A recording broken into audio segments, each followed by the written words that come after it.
बिस्मिल्लाहिर्रहमानिर्रहीम। अस्सलामुअलैकुम जी। आज की हमारी वीडियो जो है वो study medicine in English in Italy series की अगली वीडियो है। और इस वीडियो में प्री रजिस्ट्रेशन प्री एनरोलमेंट जो है वो 2021 के बारे में मैं आपको गाइड करूँगा। उसमें university.it पे अकाउंट कैसे बनाना है और उसके बाद जो है वो आपने प्री एनरोलमेंट कैसे करनी है, ये सारे स्टेप्स जो है वो मैं आपको एक्सप्लेन करूँगा। और मैं उम्मीद करता हूँ कि इसके बाद किसी को भी प्री एनरोल करने में किसी किस्म की प्रॉब्लम नहीं होगी। बहुत सारे स्टूडेंट मेरे से रब्ता करते हैं और उनमें एक स्टूडेंट का स्पेसिफ़िकली कंसल्टेंट के हवाले से सवाल था कि जी वो कंसल्टेंट कह रहा है कि इतने परसेंट जो है वो प्री एनरोलमेंट होगी और इतने परसेंट जो है बग़ैर प्री एनरोलमेंट होगी। व्हाट्सएवर बड़े अजीबोगरीब किस्म के कंफ्यूजिंग किस्म के स्टेटमेंट जो थे वो कंसल्टेंट साहब के थे। तो ये सब कंसल्टेंट जो हैं ये दिहाड़ीबाज हैं। ये जब तक आपको कंफ्यूज नहीं करेंगे, चीज़ों को कॉम्प्लिकेट करके पेश नहीं करेंगे, तो आप कैसे उनके ट्रैप में आएंगे और कैसे आप उनको पे करेंगे, ठीक है ना। तो चूँकि उन्होंने आपको ट्रैप करना है इसलिए वो आपको मुख्तलिफ़ किस्म के सिनेरियो बना के देते हैं जो आपको बहुत ज़्यादा मुश्किल लगें और फिर आप जो है वो उनके ट्रैप में आएँ। तो इंशाल्लाह इस वीडियो के बाद आपको प्री एनरोलमेंट प्री रजिस्ट्रेशन के हवाले से किसी किस्म की कोई प्रॉब्लम नहीं होगी। तो चले आए वीडियो स्टार्ट करते हैं कि आपको कैसे जो है वो प्री एनरोलमेंट प्री रजिस्ट्रेशन करनी है स्टडी मेडिसिन इन इटली के हवाले से स्पेसिफ़िकली। और जनरली इटली में आप कुछ भी पढ़ना चाहते हैं तो प्रोसीजर उसका यही है, आपने इसी प्रोसीजर को फॉलो करना है। ऐसे ही university.it पे अकाउंट बनाना है, ऐसे ही प्री एनरोल करना है। वो आपका कोई और प्रोग्राम भी है तो इसी पैटर्न को आपको फॉलो करके उसके लिए भी प्रोसेस को स्टार्ट करना है। तो आएँ जी वीडियो स्टार्ट करते हैं।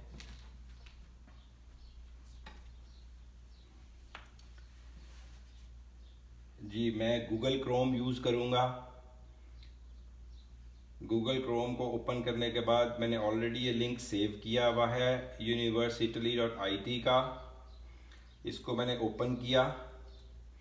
उसके बाद आपके पास ऑप्शन आ रही है इटालियन की और इंग्लिश की ट्रांसलेट करने की। तो मैं इसको ट्रांसलेट कर रहा हूँ पेज को इंग्लिश में। ये पेज हमारा इंग्लिश में ट्रांसलेट हो गया। अब जो है जिसका यूज़र नेम पासवर्ड नहीं है, जिसने अभी तक university.it पे अकाउंट नहीं बनाया, वो क्या करेगा, और जिसका अकाउंट ऑलरेडी है वो कैसे प्रोसीड करेगा। तो जिसका अकाउंट ऑलरेडी जिसने बनाया हुआ है वो अपना ईमेल आईडी और पासवर्ड डालेगा और उसके बाद कम ऑन में चला जाएगा, लॉगिन हो जाएगा अपने अकाउंट में। और जिसका अकाउंट अभी नहीं है, फर्स्ट टाइम उसने अकाउंट बनाना है, तो वो जाएगा why and how to register पे और उस पर क्लिक करेंगे। ये जी नेक्स्ट पेज खुल गया और इसमें वो कह रहा है जी रजिस्टर नाउ, ठीक है जी। तो हम रजिस्टर नाउ पे क्लिक करेंगे। रजिस्टर नाउ पे क्लिक किया, उसके बाद आ गया जी नेम। तो ये है जी, मैं अपना नाम लिख रहा हूँ जी, रिजवान खान, ठीक हो गया जी। ये फर्स्ट नेम है पहले कॉलम में और दूसरे कॉलम में आपने लास्ट नेम लिखना है। तो कुछ लोगों के दो नाम हैं, तीन हिस्से होते हैं नाम के। जैसे मेरा नाम है रिजवान अहमद खान, तो जनरली आपने फर्स्ट नेम और लास्ट नेम लिखना होता है, मिडल नेम को आप छोड़ देते हैं। अगर आप लिखना चाहते हैं मिडल नेम तो आप पहले कॉलम में रिजवान अहमद भी लिख सकते हैं। लास्ट नेम जो है वो सिंगल नेम होगा। और उसके बाद जो है वो आपकी कंट्री ऑफ रेजिडेंस है जी। अच्छा, इस पेज को भी पहले ट्रांसलेट कर लेते हैं। ये पेज है जी, इसको हमने ट्रांसलेट कर लिया इंग्लिश में और अब जो है वो इजी हो जाएगा आपके लिए। कंट्री ऑफ बर्थ आ गया जी। उसके बाद कंट्री ऑफ बर्थ में हमने सिलेक्ट किया जी पाकिस्तान या जो भी आपका मुल्क है आप सिलेक्ट कर लें। सिटी ऑफ बर्थ मैं सिलेक्ट कर रहा हूँ जी, लाहौर है मेरा। उसके बाद डेट ऑफ बर्थ जो है वो मैं 1, जो भी आपकी है वो आप सिलेक्ट कीजिएगा, 1/1, ये मैं फर्जी लिख रहा हूँ, 1/1/2000, ठीक है जी।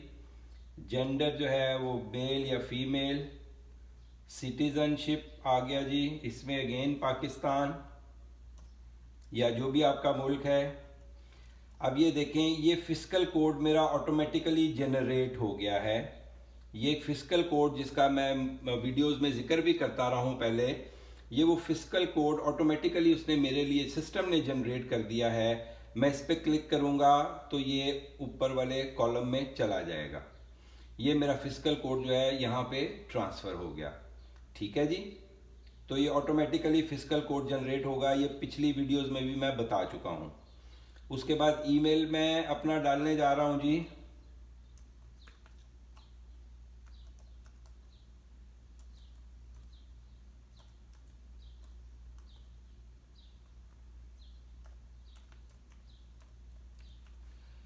तो ये मैंने अपना ईमेल डाला। अब मैं दोबारा से इसको डालने जा रहा हूँ कंफर्म करने के लिए।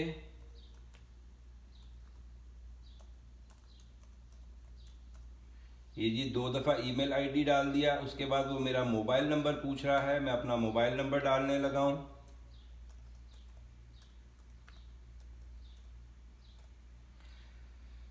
उसके बाद वो पूछ रहा है आइडेंटिटी टाइप। तो बेहतर है, वैसे तो आप आइडेंटिटी डॉक्यूमेंट और भी दे सकते हैं, लेकिन बेहतर है कि आप अपना पासपोर्ट दें। जिनके पास पासपोर्ट नहीं है वो अपना आइडेंटिटी कार्ड भी दे सकते हैं।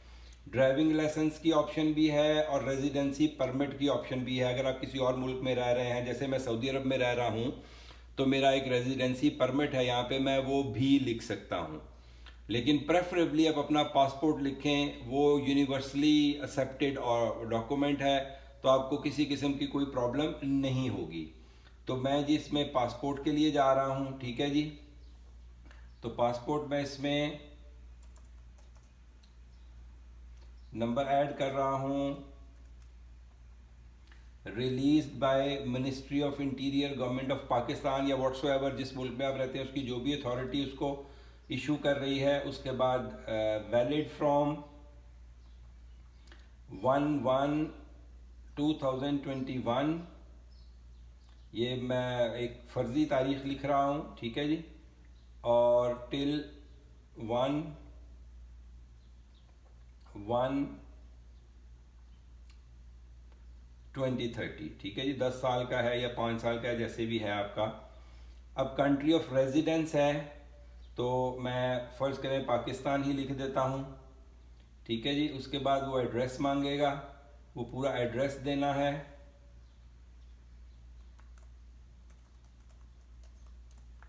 अल्लामा इकबाल टाउन 54000, ये लाहौर का कोड लिख रहा हूँ मैं, ठीक है जी।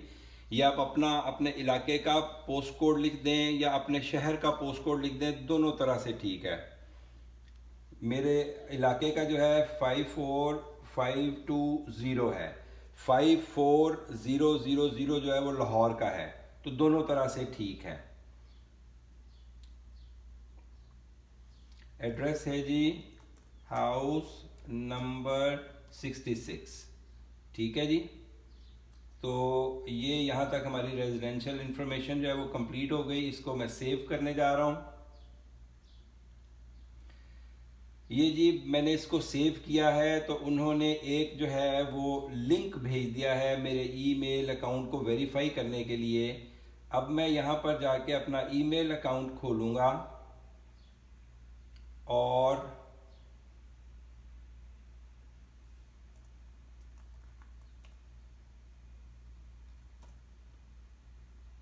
वहाँ पर इस ईमेल को देख के इसको वेरीफाई करूँगा।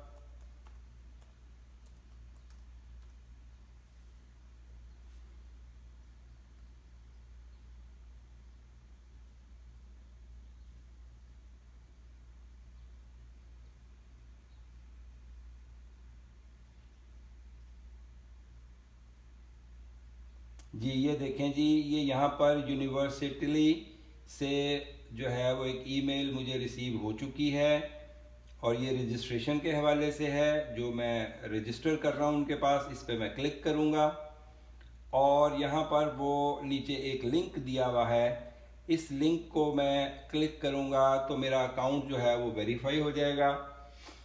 अकाउंट वेरीफाई होने के बाद वो दोबारा से यूनिवर्सिटी के पेज पे मुझे ले जाएगा और उस पर मुझे वो कहेगा कि अपना पासवर्ड क्रिएट करें फॉर दिस अकाउंट। ईमेल जो आईडी मैंने डाला वो मेरा आईडी होगा और पासवर्ड जो अब मैं लिखूंगा वो मेरा पासवर्ड होगा universeitaly.it के अकाउंट के ऊपर। और ये पेज अगेन इटालियन में है, इसको मैं इंग्लिश में ट्रांसलेट कर रहा हूँ। ये इंग्लिश में ट्रांसलेट हो गया जी मेरे लिए। इस विंडो को मैंने क्लोज कर दिया। उसके बाद पासवर्ड मैं लिखने लगा हूँ।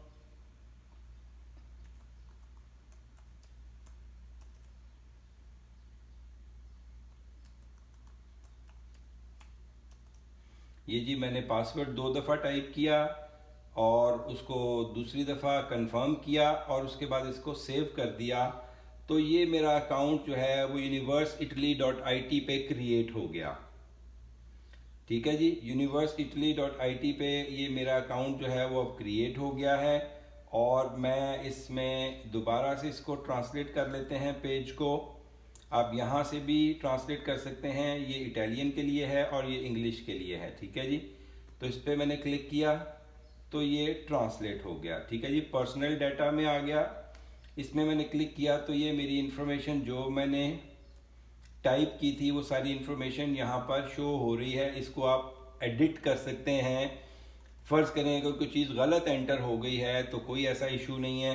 ये देखें यहाँ पर आपके पास ऑप्शन है, यहाँ पर आपने एडिट करना है, यहाँ से भी आप एडिट कर सकते हैं आइडेंटिटी डॉक्यूमेंट। और ये इसका मतलब ये है कि अगर फ़र्ज़ करें पहली दफ़ा रजिस्टर होते हुए आपने कोई भी डॉक्यूमेंट डाल दिया है और बाद में आप चेंज करना चाहते हैं आइडेंटिटी डॉक्यूमेंट, तो आप चेंज कर सकते हैं।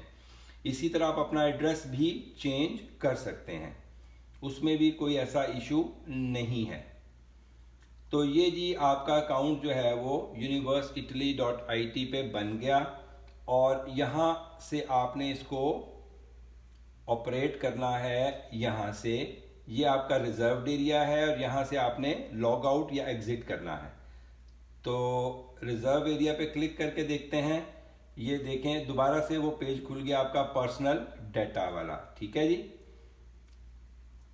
तो ये हो गया जी, आपने रजिस्टर कर लिया। अब हम यहाँ से एग्जिट करते हैं और दोबारा से इस अकाउंट को ओपन करते हैं और फिर नेक्स्ट प्रोसेस शुरू करते हैं।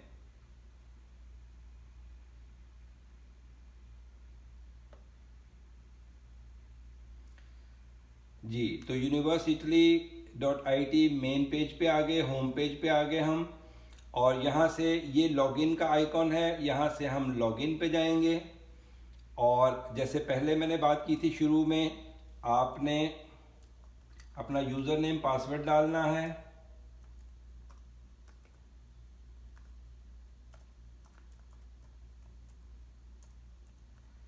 ये यूज़र नेम डाल दिया जी, ये पासवर्ड डलेगा अब। और यहाँ से हम लॉगिन पे चले जाएंगे, लॉगिन पे चले गए। ठीक है जी, अगेन इस पेज को हम ट्रांसलेट करेंगे। इस पेज को ट्रांसलेट करने के बाद ये आपको एक विंडो खुल गई, इंटरनेशनल स्टूडेंट्स, और उसके नीचे do you need a visa, pre enrol now और कॉन्टैक्ट्स। तो हम प्री एनरोल नाउ पे जाएंगे और प्री एनरोलमेंट या प्री रजिस्ट्रेशन जिसको आप बोलते हैं वो हम करेंगे। तो ये मैं क्लिक कर रहा हूँ जी प्री एनरोल नाउ पे। ये मुझे ले गया है जी प्री एनरोलमेंट एप्लीकेशन पेज के ऊपर।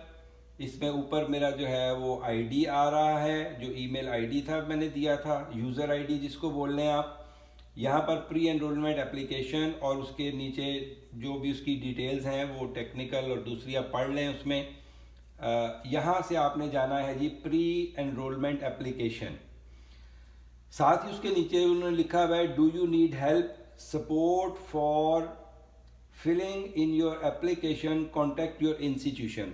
तो यहाँ पर आप क्लिक करेंगे तो आपको फर्दर जो है वो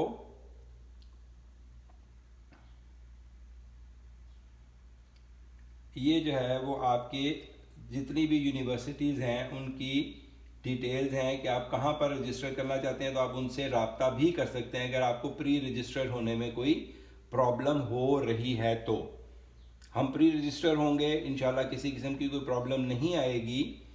लेकिन ये मतलब एक एडिशनल सपोर्ट है, अगर आपको कोई प्रॉब्लम हो रही है प्री एनरोल होने में तो आप यूनिवर्सिटी से रब्ता कर सकते हैं।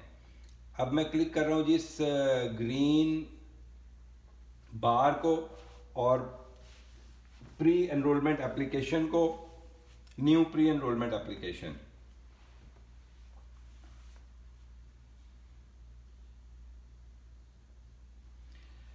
जी, इसमें जो स्टेप ए, ठीक है जी, अब प्री एनरोलमेंट एप्लीकेशन का स्टेप ए है, उसमें सबसे पहले वो पूछ रहा है एकेडमिक ईयर। तो एकेडमिक ईयर जो आप सिलेक्ट कर रहे हैं वो 2021 है, 2021 और 2022।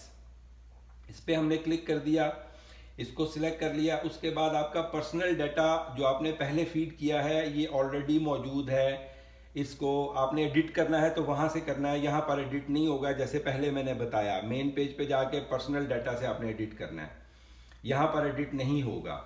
इसमें सिटीजनशिप हमने पाकिस्तान दी है। अब कुछ लोगों के पास मल्टीपल सिटीजनशिप भी हो सकती हैं, कोई पाकिस्तानी भी है तो साथ में अमेरिकन भी है, कोई पाकिस्तानी है तो साथ में स्वीडिश भी है, तो वो अपनी एडिशनल सिटीजनशिप जो है वो मेंशन कर सकता है। ना भी करें तो कोई ज़रूरी नहीं है। उसके बाद ऑफिशियल एड्रेस आ गया, ये भी ऑलरेडी हमारे डाटा से उठाया है उसने। कॉन्टैक्ट डिटेल्स ये भी डाटा से उठाई हैं। तो ये आपका मेनली जो आपने स्टेप ए में सिलेक्ट करना है वो एकेडमिक ईयर है 2021 और 22। बाकी आपका पर्सनल डाटा उसने एज इट इज़ आपके मेन पेज से उठा लिया है। उसके बाद स्टेप बी में चले जाएंगे जी हम। जी, इसमें थोड़ा सा जो है वो हाउस नंबर और यहाँ स्ट्रीट है तो हाउस नंबर अगेन हम 66 कर देते हैं। जी, अब स्टेप बी में चले गए हम। जी, स्टेप बी में अब पासपोर्ट डिटेल उसने वहीं से उठा ली, ठीक है जी। अब वो कहता है जी कि अपने पासपोर्ट को अटैच करें, ठीक है जी। ये पासपोर्ट नंबर उसने उठा लिया, ये उसने एक्सपायरी डेट उठा ली जो ऑलरेडी मैंने डाटा एंटर किया था। अब वो कह रहे हैं जी कि अपना पासपोर्ट जो है वो अटैच करें। तो ये चूज़ अ फाइल में मैं जाऊंगा। चूज़ अ फाइल में जाने के बाद मैं डाउनलोड में गया और डाउनलोड में जाने के बाद यहाँ पर ये पासपोर्ट आ गया, ये पासपोर्ट मैंने अटैच कर दिया। ठीक हो गया जी। हाँ नहीं सॉरी, पहले पासपोर्ट साइज पिक्चर है जी, पहले पासपोर्ट साइज पिक्चर है, पहले उस पिक्चर को